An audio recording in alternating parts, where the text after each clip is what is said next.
Welcome to the first ever episode of the Feisty Heroine podcast. I'm so excited to share with everyone our first guest. Her name is Rianna Bowley. She was on the most recent version of Australian Survivor, which was amazing. You got seventh place. I had never watched Survivor before, and I was so excited to see someone that I had met before in my life be on the show, and I was like, "Oh, Rihanna's watching or Rihanna's on there, so I have to watch." Maybe Rihanna, if you wanna maybe start there, like, how Yeah, in the for world did sure. you get on Survivor? How crazy that I was on Survivor. So I don't know if some people might not even know me, but like literally I come from a small country town. So me actually getting onto Survivor, I think there was 9,000 applicants for Survivor and somehow they picked me. Which I was like blown away with. Because half of the cast were actually taken from social media, like social influencers, and the other ones were done by like application process. So we do a video and write everything about ourselves. But I think why I got on was a little bit like I'm super independent and I love kind of like taking risks to an extent because obviously I'm a paramedic, but like I love the adrenaline junkie, kind of like bungee jumping, skydiving. I kind of feel like there's nothing that I can't really not do. So yeah, going on Survivor was like one of the best journeys in my life probably so far. And I have made so many friends from the island. Like, I guess everyone thinks you go to an island, you don't eat much. You have rice, you have beans. That's pretty much it. You lose heaps of weight, you do some challenges, but like you're stuck out on an island for, what was I, nearly, what was it, 42 days for me? So that's a long time to be out with all these people, but I made some of my best friends, which is like, I love it. So it was a very great experience. And thank you for, touching base on the food. I was kind of wondering, I was a little worried about you. I was like, "Is she eating out there? Like, I don't know what's happening. Like, is I she was so okay?" like, a few days we didn't get to eat if you didn't light a fire, you just couldn't cook your beans or because they only give you a ration per day, like, of rice and beans, so if you couldn't light a fire, you didn't eat. Yeah, I was like, by the end, I was like, "I'm skinny, I will fall over in the wind, you could see all my ribs." It's not healthy, but yeah, back to normal now, which is great. Eating lots of food. Very good.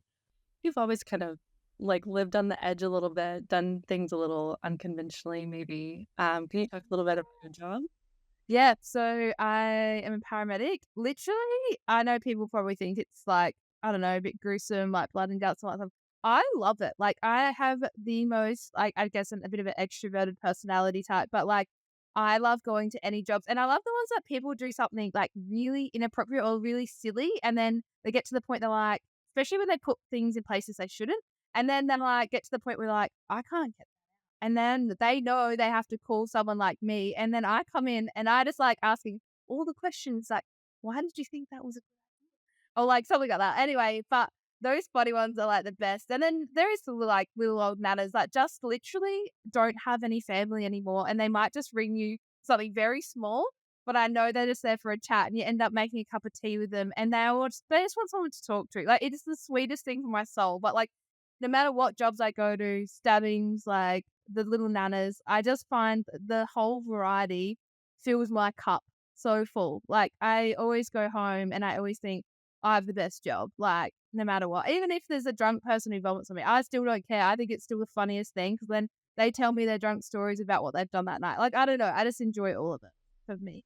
Well, I would say that's definitely a gift. Oh, I'm glad that there are people like you in this profession because I think, it takes a lot of patience and a lot of courage because, like, you don't know what you're walking into at any moment. Yeah, you are very right on that one. Like there's, and I know I'm not very like I know there's other paramedics that just probably won't do what I do, but like there is times that I know there's like a little bit iffy, like with because you don't know how people are going to react on like especially like drugs or anything. But I find that I have a personality that I generally can communicate with any type of person, so I feel quite confident regardless. Like I can kind of build a rapport or something with some of them, like, some situations I will need the police, but, like, I feel like I'm, yeah, fairly confident and a little bit courageous and, like, and I found that on Survivor as well. There was lots of times with the challenges, which I know that people were, like, in pain. I was in pain, but I just feel like I don't know, I just go to another place, like, I kinda just put it aside and feel like,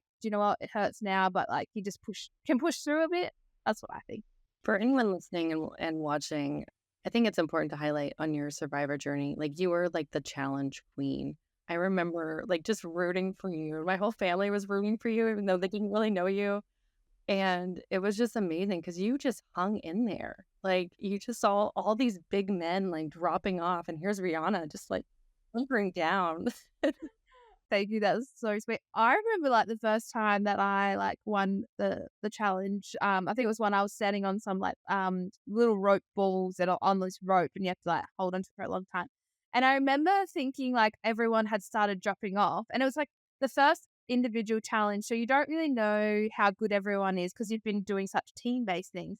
And then I was like, I'm actually going pretty strong here. Like I felt like I still had heaps left in me and everyone was just falling off. And I was like, I actually might be, like, pretty good at this because you don't know how you're gonna go, and then, like, in normal day life, I wouldn't say that I am, like, an fantastic at anything. Like, I keep fit, like, I do a lot of hiking, I do a lot of things, but I wouldn't say I'm an expert in any, like, profession or sport or anything like that. And then when I started winning things, I was like, "Holy heck." Well, do you know what I got told from, like, most of the people from behind the scenes? A lot of it comes down to literally mental game. It's all about how you talk to yourself mentally, and I 100% believe that. Like, the way your mindset that you have in going to things and I think this is for marathon runners, and I think I can say with this with you and Rachel, you do a lot of marathon running. Like, I find if you can tell yourself mentally that you're going okay, like, you can get through it, you'll do it, but if you start to say, like, "Nah, I can't, everything hurts, this is not okay," everything hurts more. Like, it's just about how you talk to yourself, and then you can get through things that you didn't think you could do. That's what I think. Yeah, I could definitely relate to the marathon piece, and I think just life in general. Yeah, we actually met on a trip, to Morocco, and so you're a big traveler and hiker, but I remember you telling a story of, like, when you were younger, you actually traveled when you were younger and became independent, so may start with then, right? So, like, tell us a little bit about, like, the early feisty heroine Rihanna. Yeah. Oh, well, obviously, I said, like, I grew up quite small country town. I actually had a boyfriend really young, like 15, and we dated for, like, 7 years, but then got to the point that I felt like I was like, I'm not wanting to stay in this country town. I wanna go see the world." And I actually think I was 19 the first time I went to Europe with one of my friends, and then after that, I just knew how big the world was, and I wanted to go see everything. I just wanted to experience it all. So when I was 21, unfortunately, my partner at the time and I broke up because I wanted to go to America and I lived over there and worked for a year. And that just pretty much opened up my traveling bubble. And I think this is probably where a lot of my friends from back home and I differentiated. Like a lot of people stayed home, they got with their partners, had their family, they've got beautiful children now, which is so great. And I love coming home and seeing all them.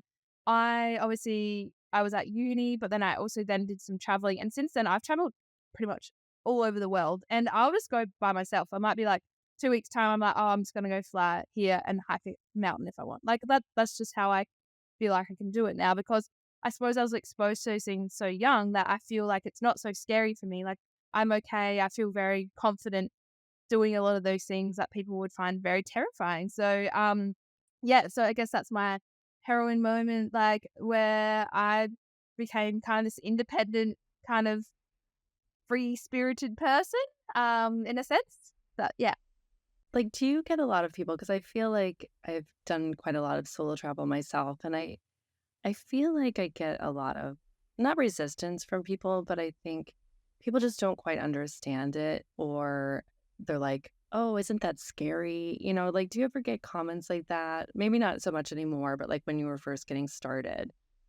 Yeah. Lots of people would be like a bit like, "Oh, you're by yourself?" Like, and I guess they do think that you're a female as well. I think does have a big impact because they think they see us as a little bit more weaker, I would say, than a male. And lots of males still try to tell me like not to do things like, oh, you shouldn't go there or you shouldn't do that. But then I'm just like, why? Why can't I do that?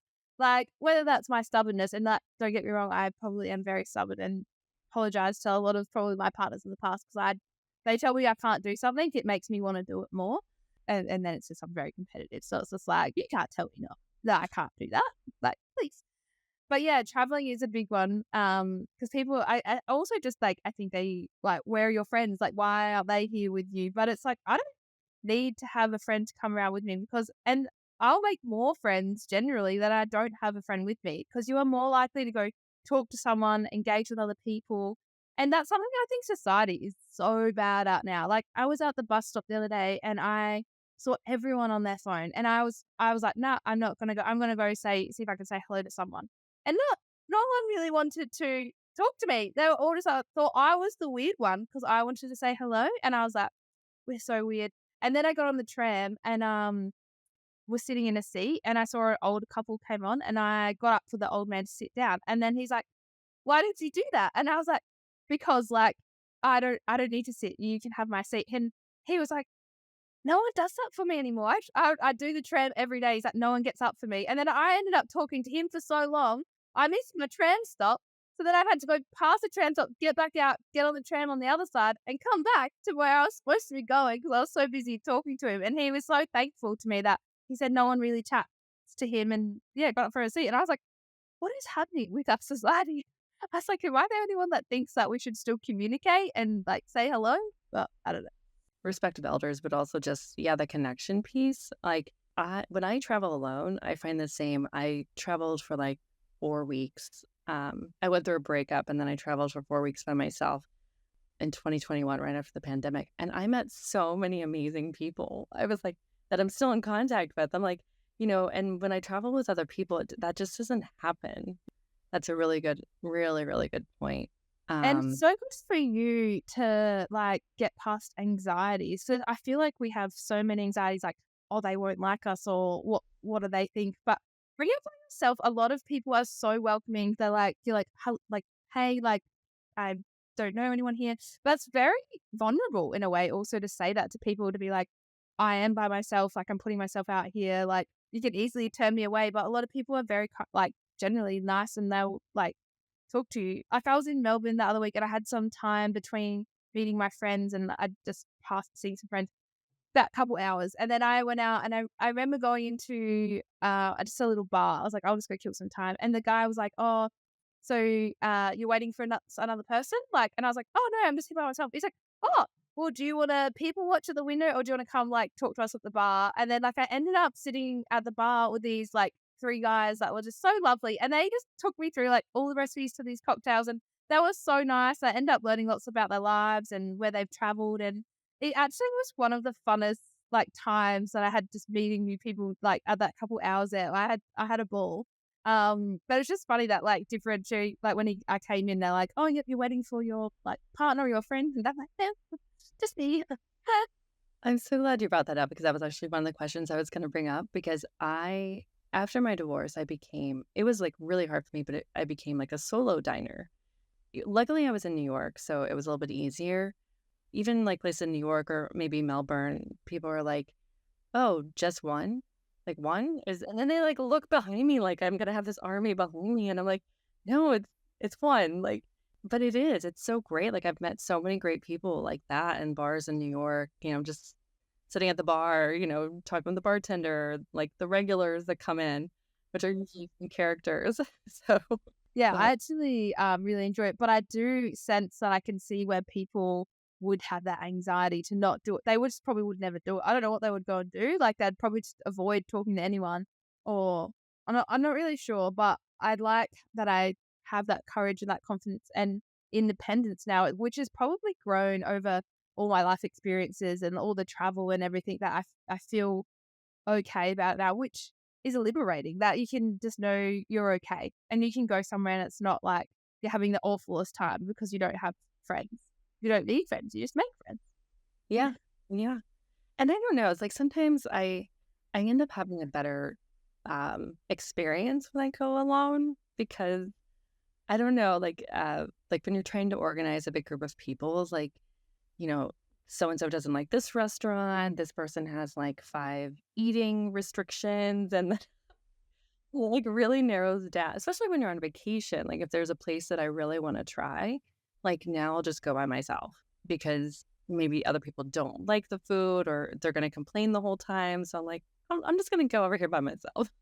And I think it also comes down to almost expectations. Because when I go out, maybe like by myself, I'm not expecting anything. And then when things happen, they just are that much more better because I was like, oh, I'm just gonna, just go do this myself. And then you meet someone that's awesome. And you're like, that's just made my night. And it's because when you go out with friends, you expect it to be a good night. You put this expectation like, this should be the best. This should be the best. And then when they are like, yeah, someone's complaining or it doesn't have the same vibes that it used to because we are getting older. A lot of people now have their kids and things. They don't want to maybe go out like you want to go out. Like your expectations all change now that you can't really let yourself down when you're just going out, I think, by yourself because you've only, kind of got that level. So if anything's better, great.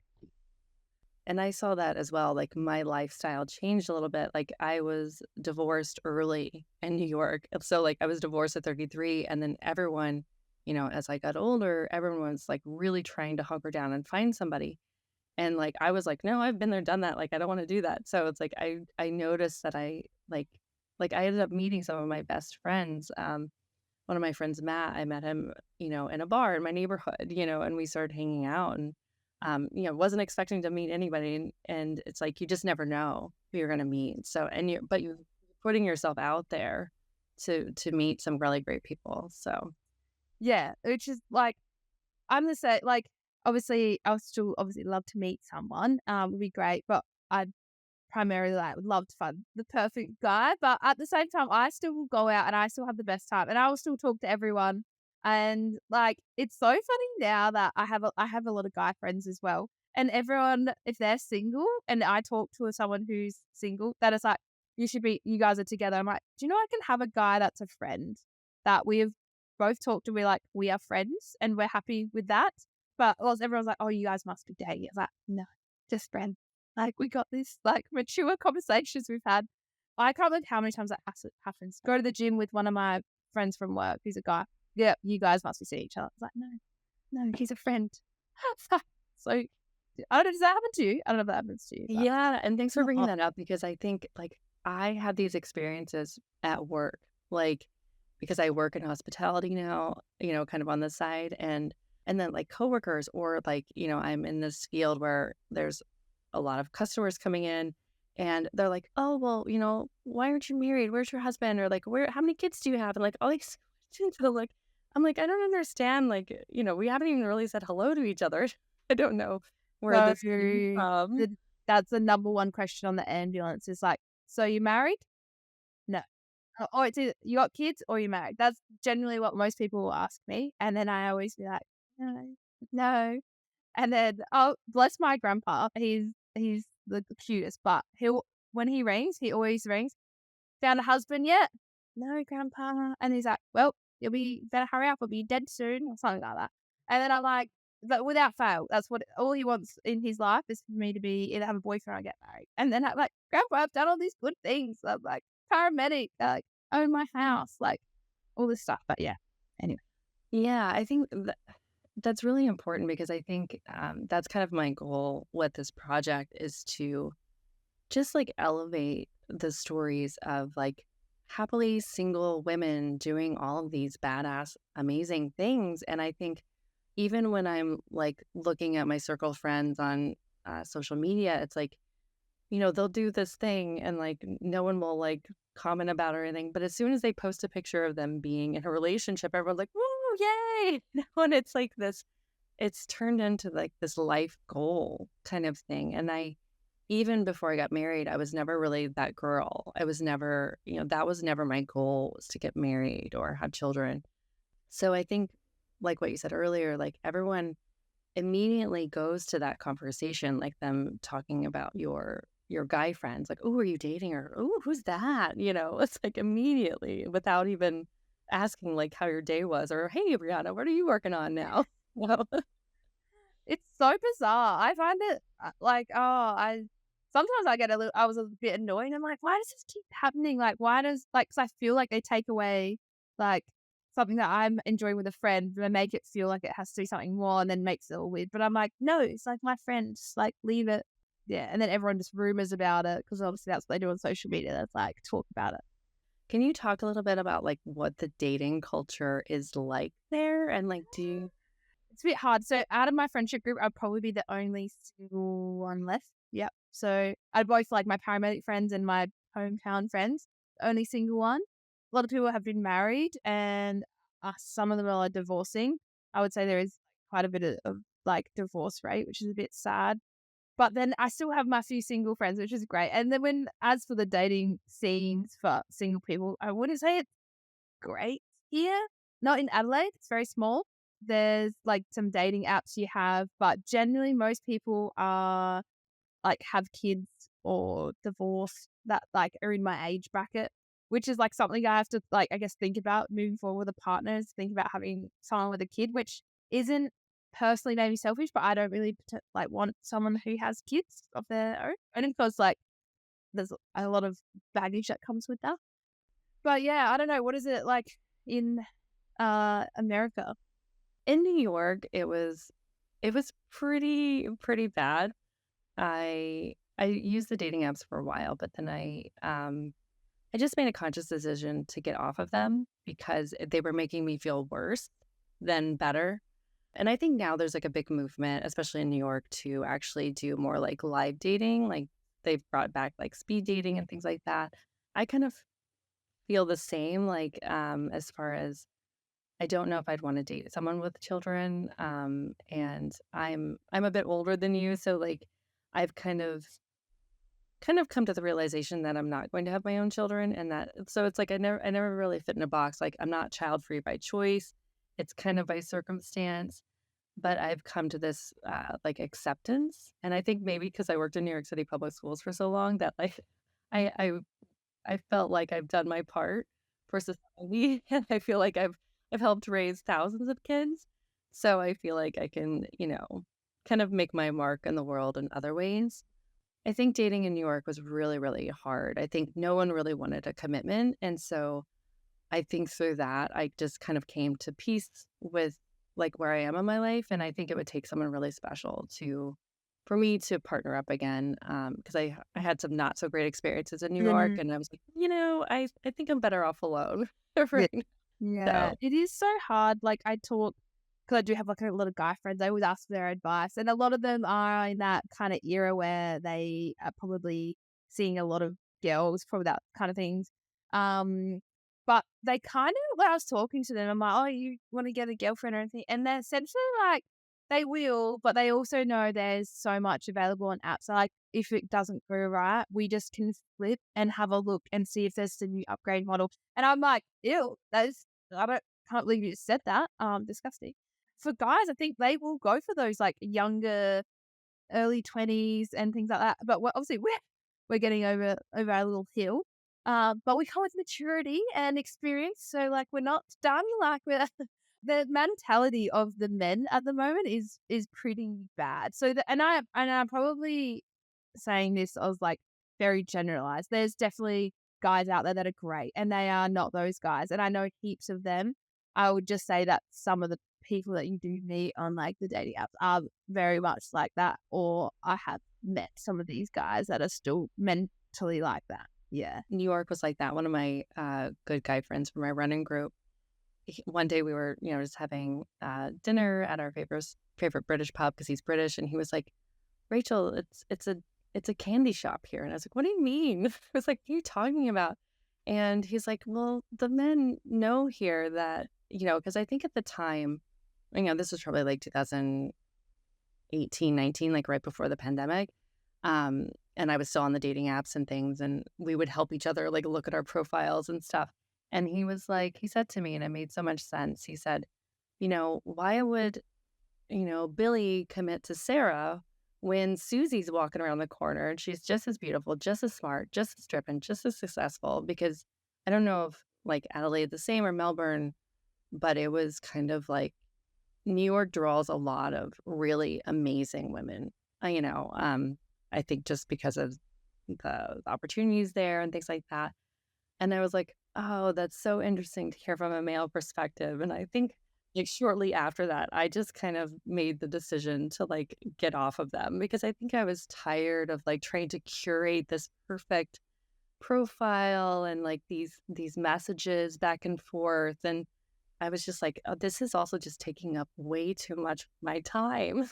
I Yeah, was that's thinking when you probably pinch out people. Yeah. it was me with it. It's just time. I just don't have any time at the Yeah. moment anyway, because I guess I'm so like, I just have so many things I wanna do, but, half the time it's like, maybe I should invest in some time to, like, find a boy, but then I always get back to, like, I'm just doing my own thing, and I feel like I bump into people along the way, and that just happens organically, which is nice, but, like, yeah, I don't spend a lot of time on my phone, and I know this is probably, like, a lot of people do, but I'm so busy actually actively doing something. I just am not heaps on my phone to, like, reply and, like, messages. Yeah. You touched on earlier about, like, some of your friends kind of now, like, going through divorces, and I think that's what I'm seeing too. I was kind of like, an early bloomer in the divorce world, and it's hard because, I'm watching my friends kind of go through this, but I think it is like a societal thing of, like, putting too much pressure on this one person to be your everything, and I think couples and relationships can be really great, but I think the way society views it and, like, as a life goal and, like, "Oh, I'm gonna check these boxes," it doesn't really serve anyone well. My parents are divorced, like, and I talked to, a few of my even my single friends, and they're just like, "Oh, look, like, if we get with someone, like, are married, we might get divorced, like, soon after." Like, why do we think about this, like, divorcing already? You're not even with someone. I was like, "That's terrible." But, yeah, lots of people, like, I guess they I guess in a way they're trying to put their happiness forward, so I guess, like, they do divorce now because they wanna be happy, which is great, but it's hard to, yeah, find that the right connection to have that longevity in a relationship, or are we just finding people that satisfy us in that moment of time, and it's just hard to grow together to be there. I don't know what it is. I can't comment because I don't have a partner, or anything, but yeah, I feel like the ones that have stayed together, they got together, like, actually really, like, baby young nearly, and they just never had anything they don't know anything different, and so that's where they, like, "You are my" like, they would both be a fish out of water trying to leave each other because they would have no idea of society now and, like, being in the dating pool or, like so they're just kinda content there being together. There was a period when I was kind of going through a hard time because I, was still in that mindset that I wanted to meet somebody and, I was kind of still in this, like, echo chamber of, wanting what everyone else had, and I remember some of my friends that were married, they were like, "I'm so jealous of you. Like, you have so much freedom. You can just go and do whatever you want." So I wonder if you can talk a little bit about that. Like, because when you're single, you have so many things to do and you're like just bopping around here and there. And so if you can maybe talk a little bit about that.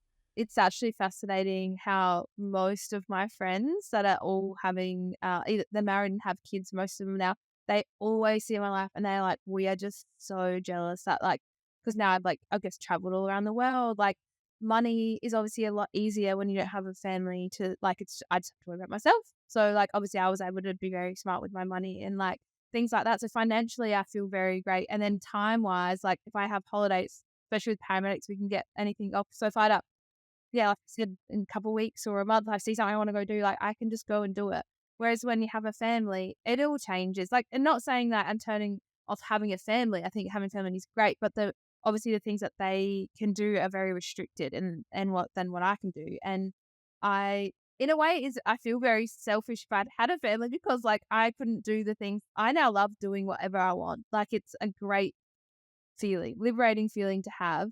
Um, like, I still am aiming to have children, and at that time, I still have to be like, how are they gonna fit into my adventures? I think I'm just gonna strap one to my chest and it comes on my hikes with me. But, like, and I think I will be now that parent that I'm not too scared I won't bubble my kid. Like, I will probably want it to do what I do. So if I wanna still go places when it's young, then it's probably gonna come with me, to be honest. But I had the experience, like I said to you before, like, because 'cause we've built these skills up since I was young, and now I have a lot of confidence in doing a lot of adventures and going out and doing all these things, I think it's a lot easier, whereas obviously, like, my other family friends that have got kids now, they're not super bubbly, but they're, like, obviously stay in their little they've got their mums groups and all that other kids groups, and they all, like, kinda stick to their little community areas, which is it's very homely, like, I'm at my sister's at the moment just, babysitting my nieces, but even I walked my niece to school this morning and, like, it was kinda cute. You go see all their little friends and all the mums there have their little chat, and I tried to fit in and chat about nothing because I don't have small children, but Yeah, it was difficult getting the kids to eat their breakfast this morning, wasn't it?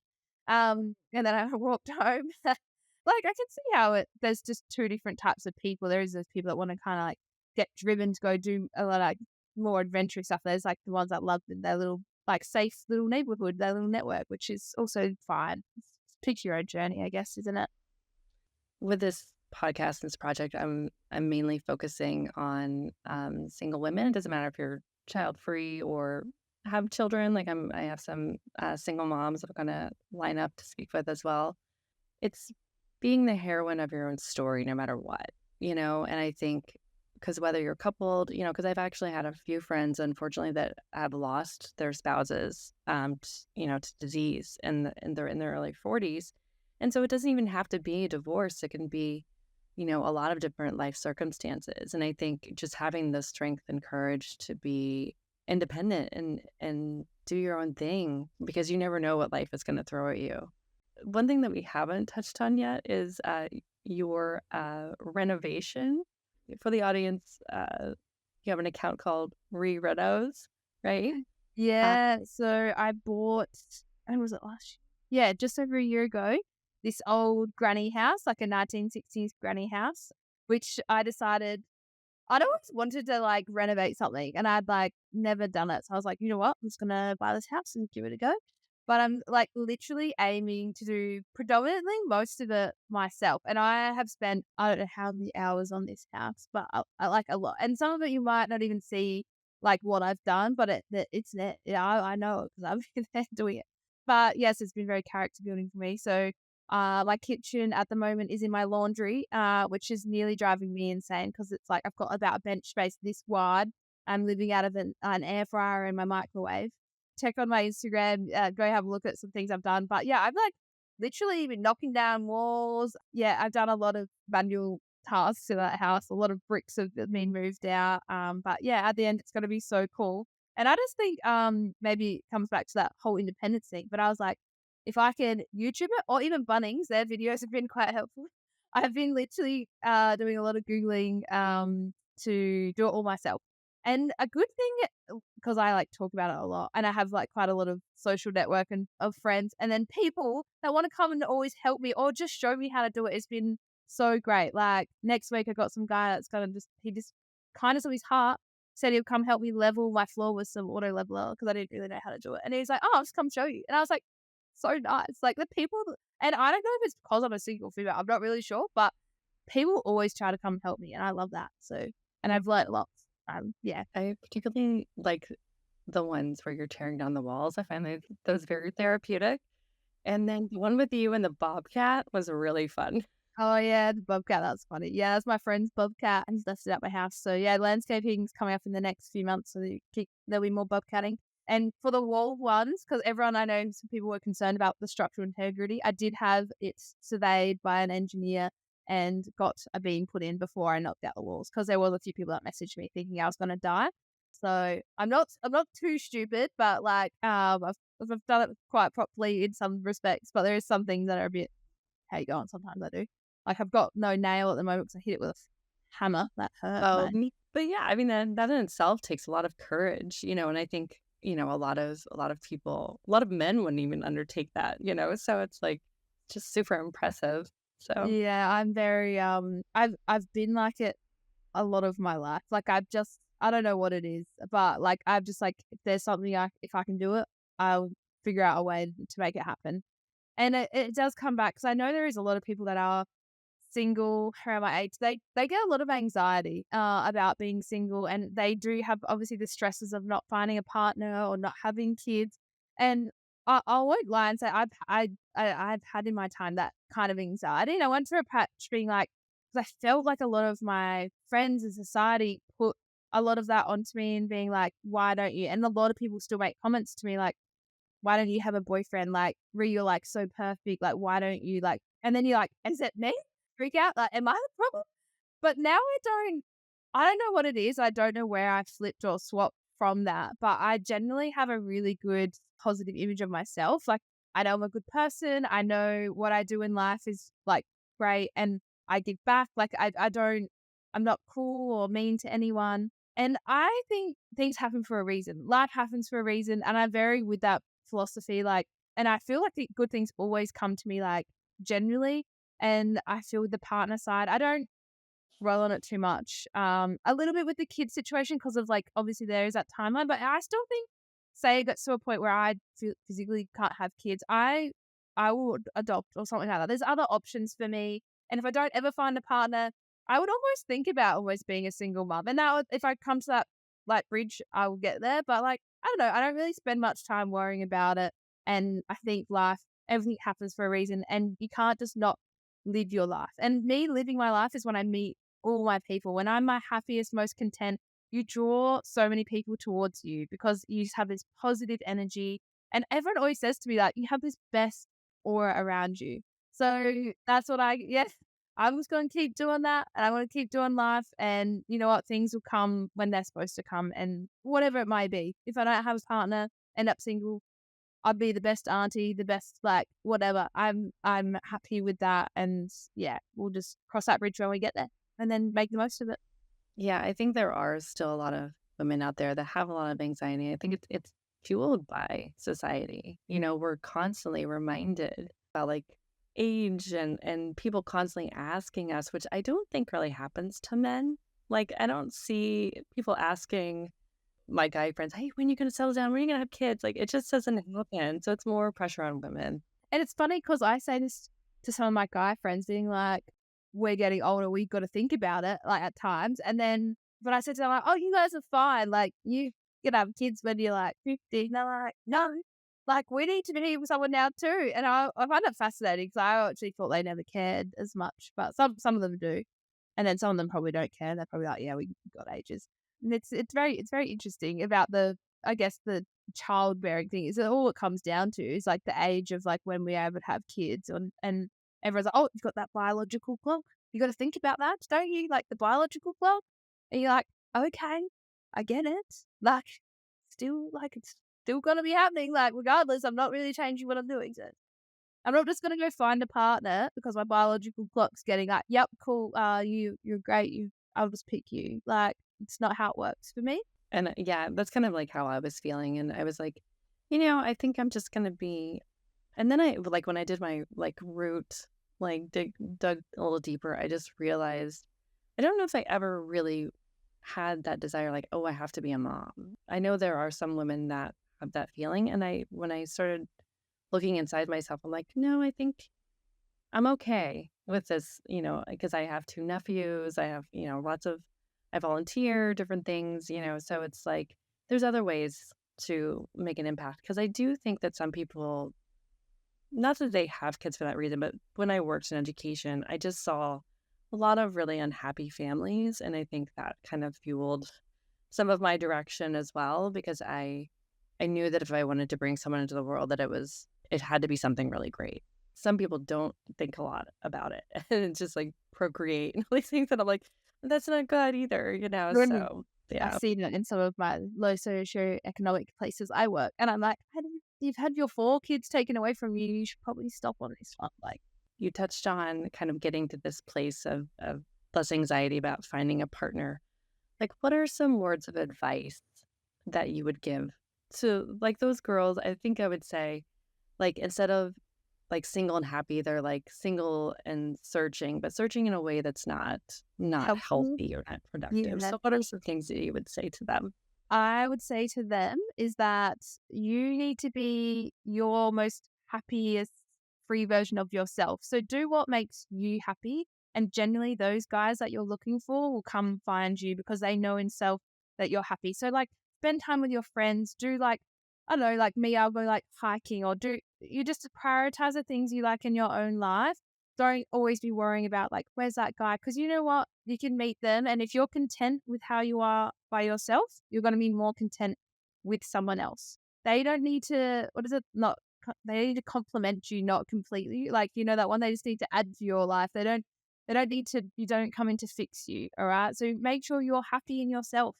And I would say it comes down to good friendship groups, I reckon. Make sure you have such a good network around you. You always feel better. Well, I do. I have like some of my real cool girlfriends who I confide in, very vulnerable with. And I know they're always there for me. And yeah, that's what my advice would be. Don't go searching for someone. Be better at like making yourself whole and enjoy yourself.